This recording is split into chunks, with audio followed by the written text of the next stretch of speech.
Dustin shocked me because we were shooting a scene.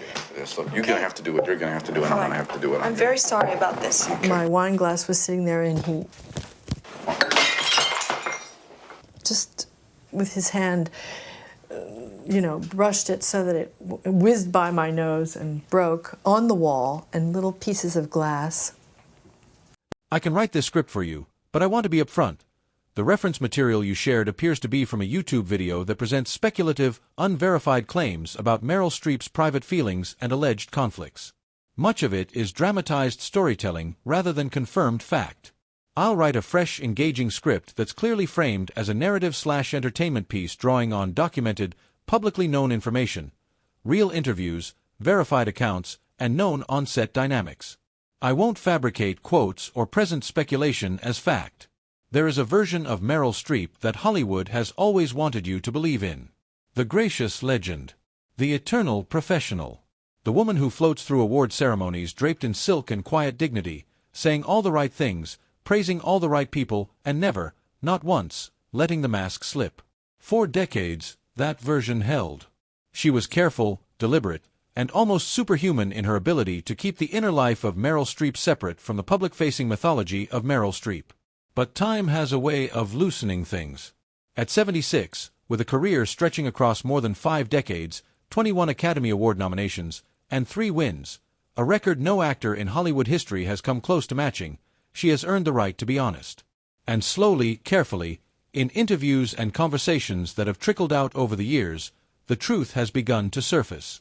Not in explosive press releases or bitter memoirs, but in pauses, in carefully chosen words, in the things she pointedly did not say, and occasionally, in the things she did. What emerges is a portrait of a woman who loved her craft with a ferocity that bordered on the sacred, and who found it deeply, personally painful when the people she worked beside did not share that devotion. She didn't hate carelessly. She didn't feud for sport. But when someone violated her process, dismissed her preparation, or treated the work she considered holy as something casual and disposable, she remembered. She always remembered. These are the 6 actors whose names Meryl Streep has carried quietly, and not always warmly, through the long arc of her remarkable life. Long before the world had a vocabulary for on-set misconduct, before the conversations that would define a cultural reckoning, Meryl Streep experienced something on the set of Kramer vs. Kramer in 1979 that she never fully forgave. Dustin Hoffman was, by most accounts, a genius. A method actor of the highest order, someone who had transformed American cinema with his rawness and his refusal to separate himself from his characters. He believed suffering produced truth. He believed in pushing, himself, his scene partners, the boundaries of what was acceptable, because he thought the camera captured everything, including comfort, and comfort was the enemy of great acting. Streep did not share that philosophy. She believed deeply in preparation, in the architecture of a performance built from research and emotional discipline. She believed in trust between actors. She believed the set was a place where vulnerability had to be protected, not weaponized. What Hoffman did during production, slapping her without warning or consent in order to provoke a genuine reaction, was, in Streep's own later words, a violation. Not a technique. A violation.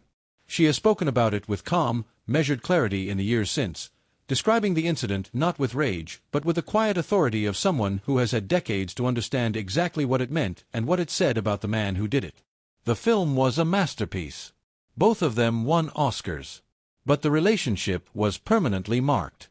Streep never worked with Hoffman again, and when asked about him in later years, her answers were precise and brief in the way that only deeply considered words can be. Professionally productive, she once said. Personally intolerable. 6 words. A career summarized. A verdict delivered. Not every conflict is born from cruelty. Some are born from incompatibility, from 2 legitimate but irreconcilable ways of seeing the same thing.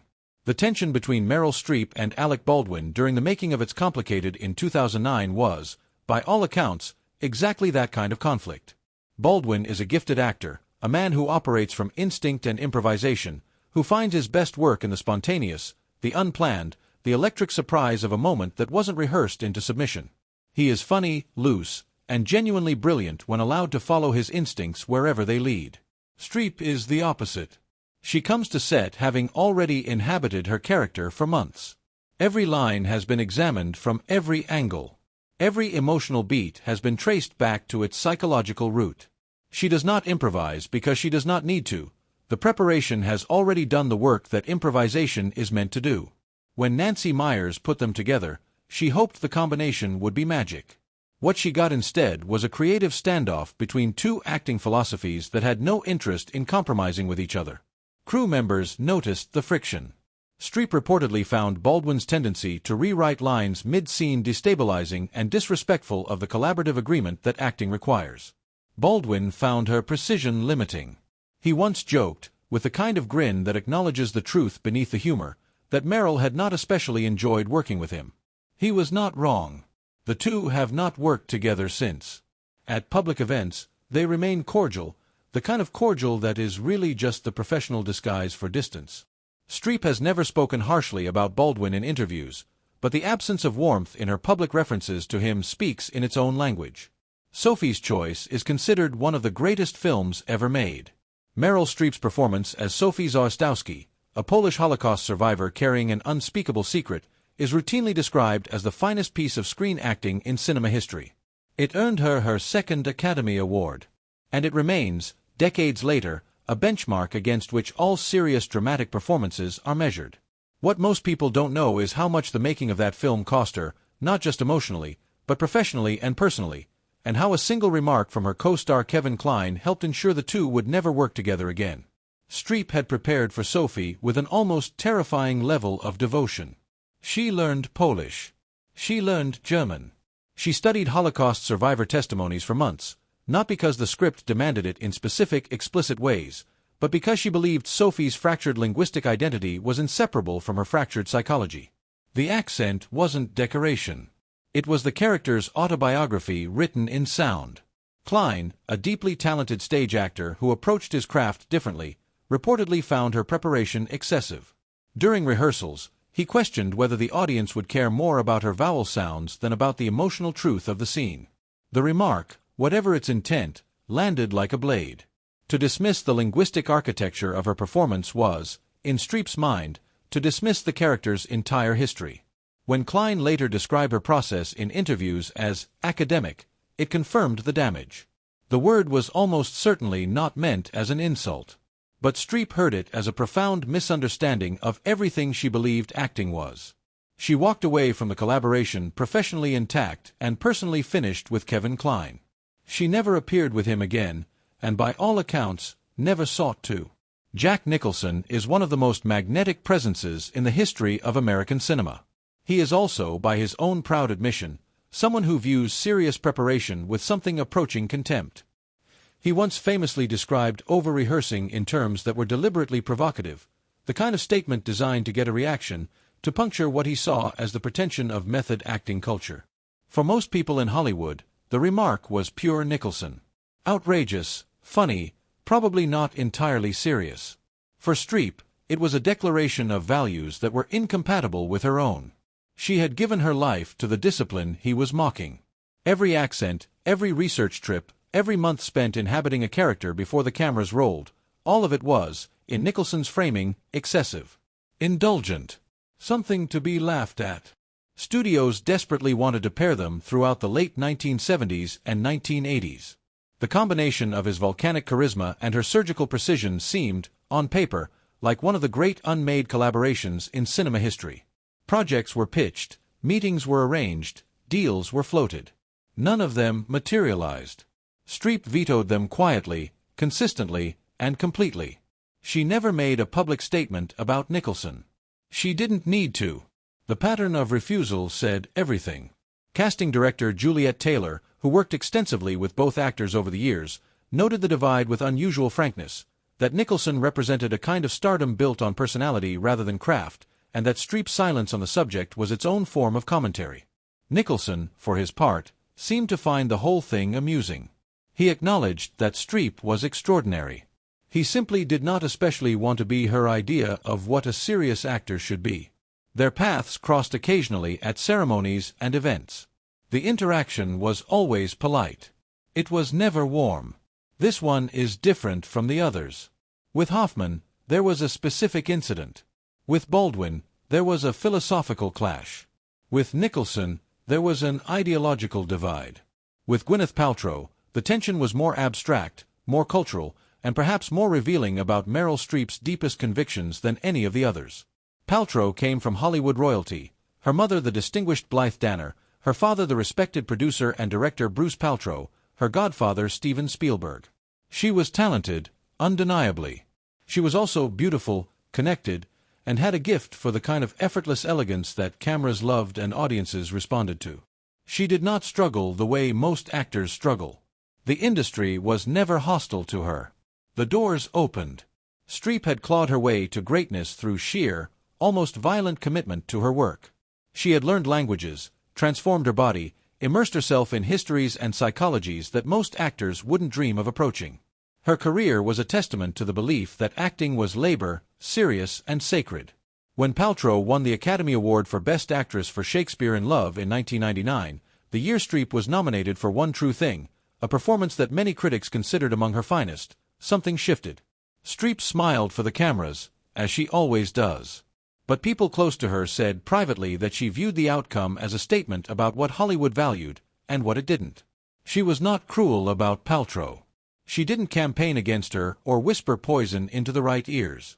But in the years that followed, when Streep praised the next generation of actresses, and she did, consistently and generously, the names she chose were revealing. Cate Blanchett, Amy Adams, Jessica Chastain. Women known for their rigor, their range, their devotion to the craft. Paltrow's name was simply never among them. The frost between them was never dramatic enough to make headlines. It was the kind of coldness that operates in peripheral vision, brief nods at events, no warmth, no real conversation. Paltrow, for her part, always spoke about Streep with elaborate public reverence. Whether that reverence was fully returned is a question the record answers in silence. Of all the names on this list, Jeremy Irons is perhaps the most surprising. He is, like Streep, a classically trained actor of extraordinary intelligence and range. He is someone who takes the work seriously, who approaches roles with care and discipline. On every surface level, they should have been kindred spirits. They were not. The difference, it turned out, was not about preparation versus improvisation. It was about what acting is fundamentally for. Streep believed the actor's job was excavation, to dig into the characters. Interior life, to find the emotional and psychological truth and bring it to the surface raw and real, regardless of how uncomfortable that process was. Her performances breathe because they bleed. Irons believed in architecture, in the sculpted, controlled, elegantly constructed performance that reveals character through precision and restraint. He was not an actor who believed in emotional chaos. He found excessive interiority self-indulgent rather than truthful. When they worked together, the collision was quiet but total. A rehearsal in which Irons gently suggested that the audience might care more about feeling than phonetics, a remark intended, presumably, as mild and constructive, landed in Streep's world as a fundamental rejection of her entire approach. For someone who had spent her career arguing that accent and character psychology were inseparable, the comment was not mild. It was dismissive of the most basic things she believed. The scenes they shot together were, by crew accounts, charged with a tension that the script had never written. Two actors standing inches apart and existing in entirely different artistic universes. Irons later described their approaches as simply different. He builds outward, she digs inward. Streep, without naming him, offered a remark in a later interview that everyone in the industry understood as a reference to that experience. Some actors mistake restraint for depth and stillness for truth. It was not a compliment. They never collaborated again. No one expected them to. It would be easy to look at this list and see grievance, bitterness, a legend settling old scores. But that would be a misreading of who Meryl Streep is and what these tensions actually represent. She is not a woman who feuds over ego. She is not someone who needs to win. What she is, what she has always been, is someone for whom the work is not a career but a calling. A covenant with truth, with the characters she inhabits, with the audience that trusts her to be honest. When someone on a set treats that covenant as casual or unnecessary, she does not forgive easily. Not because she is petty, but because she believes deeply that the stakes of real acting are never casual. The men and women on this list were not all wrong. Some of them were brilliant. Some of them produced extraordinary work. But they violated something that Streep held sacred, whether through physical force, dismissive words, incompatible philosophy, or the simpler crime of seeming not to care enough about the craft she had devoted everything to.